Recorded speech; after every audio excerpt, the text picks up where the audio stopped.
स्वागत है आप सबका गर्ग ट्यूशन पॉइंट में। आज की इस वीडियो में हम बात करेंगे सिंपल इंटरेस्ट की कि सिंपल इंटरेस्ट क्या होता है, उसे कैसे कैलकुलेट करते हैं, कौन कौन सी टर्म्स हम सिंपल इंटरेस्ट में यूज करेंगे। तो आइए बात करते हैं सिंपल इंटरेस्ट की। देखिए सिंपल इंटरेस्ट नाम से स्पेसिफाई है।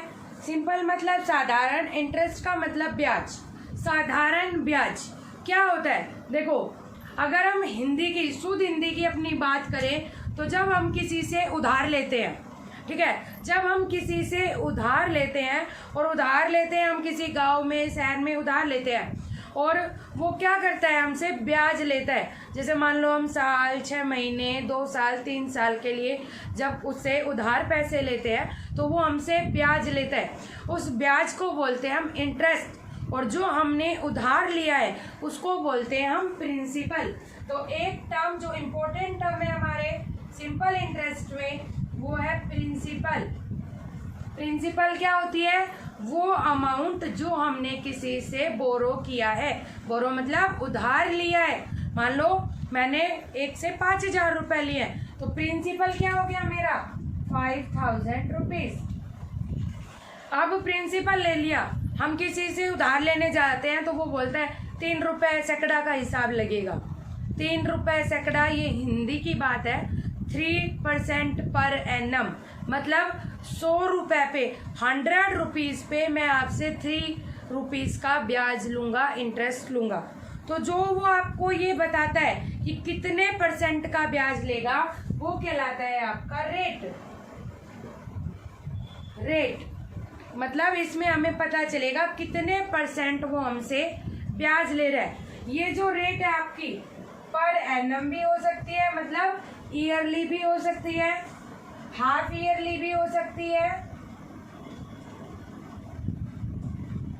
डेज के हिसाब से भी हो सकती है, मंथ्स के हिसाब से भी हो सकती है। वो आपको क्वेश्चन में ऑलरेडी स्पेसिफाई करेंगे। इसके अलावा आपने कितने टाइम के लिए, कितने समय के लिए आपने पैसा उधार लिया है वो कहलाता है आपका टाइम, कि आपने कितने टाइम के लिए बोरो किया है। आगे समझ में प्रिंसिपल क्या होगा? जो मनी हमने बोरो किया। रेट किस % का ब्याज हम देंगे, जिससे हमने उधार लिया है उसको कितने % का ब्याज हम देंगे।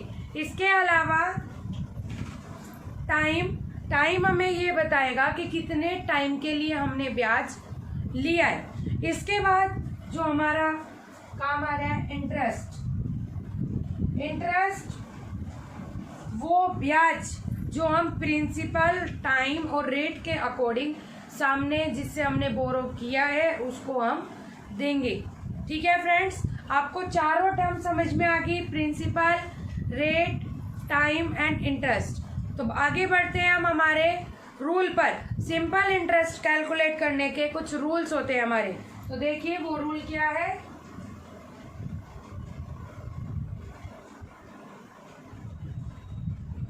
जब हम सिंपल इंटरेस्ट में, या सिंपल इंटरेस्ट को लिख रही हूं SI का मतलब simple interest. Simple interest calculate करने का फॉर्मूला होता है principal, P denotes to principal, multiply rate, R denotes to rate, multiply T मतलब टाइम एंड अपॉन में 100। ये हमारा सिंपल इंटरेस्ट कैलकुलेट करने का फॉर्मूला होता है। Principal multiply rate multiply time upon में 100। अब क्या होता है, कई बार तो होता है हम मंथली ब्याज दे देते हैं। मान लें हमने 2 लाख रुपए लिए और 1 या 2% के हिसाब से, मान लीजिए 2% के 1% के हिसाब से हमारा ब्याज बना 2,000 रुपये मंथ। ठीक है, तो 2,000 रुपये हम मंथली देते रहते हैं, उसको हर महीने 2,000 रुपये देते रहते हैं। लेकिन कई बार क्या होता है, मंथली ना देके हमने 2 साल के लिए ब्याज लिया है, 2 साल के लिए उधार लिया है, तो 2 साल के बाद दोनों साल का ब्याज और प्रिंसिपल एक साथ देते हैं। वो कहलाता है हमारा अमाउंट। मतलब प्रिंसिपल प्लस जो हमारा ब्याज आया, जिसका फॉर्मूला क्या होता है, प्रिंसिपल प्लस सिंपल इंटरेस्ट। दोनों को मिला के क्या बनता है हमारा अमाउंट। ठीक है स्टूडेंट्स, क्लियर हुआ कॉन्सेप्ट। अब इसके हम एग्जाम्पल करेंगे ताकि हमारी चीजें क्लियर हो जाए, लेकिन उससे पहले देखिए क्या होता है,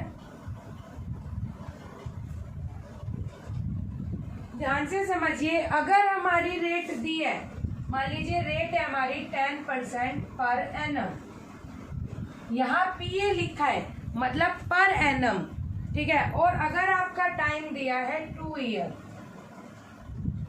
तो आपको कोई प्रॉब्लम नहीं है। जब आप SI कैलकुलेट करोगे, R लिखोगे 10 और टाइम लिखोगे 2, कोई प्रॉब्लम नहीं है, नॉर्मल तरीके से करना है।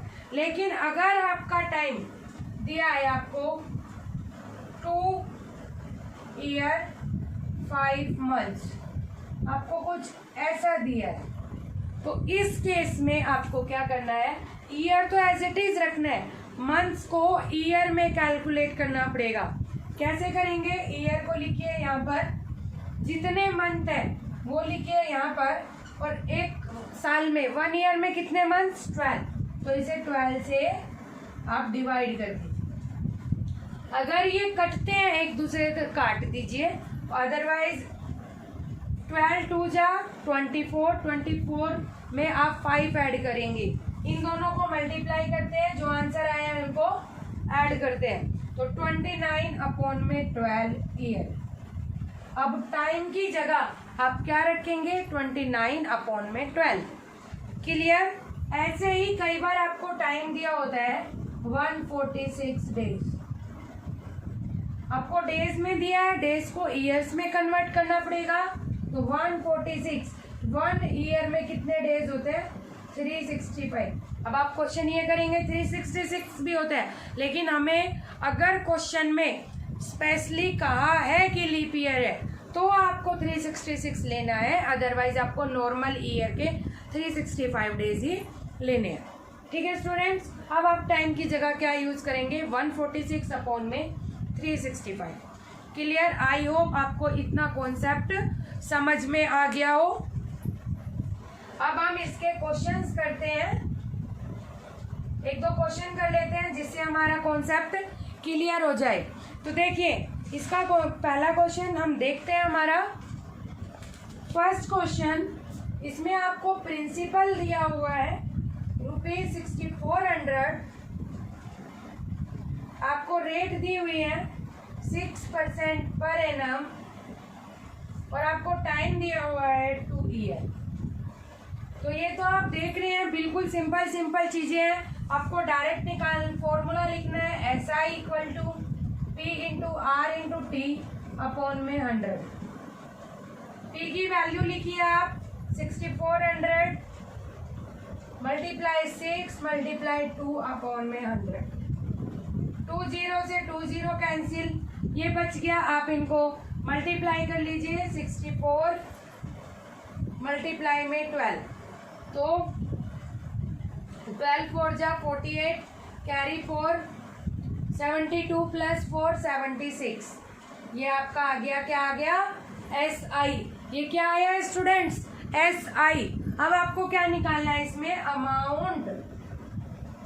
अमाउंट कैसे निकालेंगे, जो प्रिंसिपल दिया हुआ था 6400, उसमें ऐड करेंगे 768, तो आपका आंसर आ जाएगा 7168।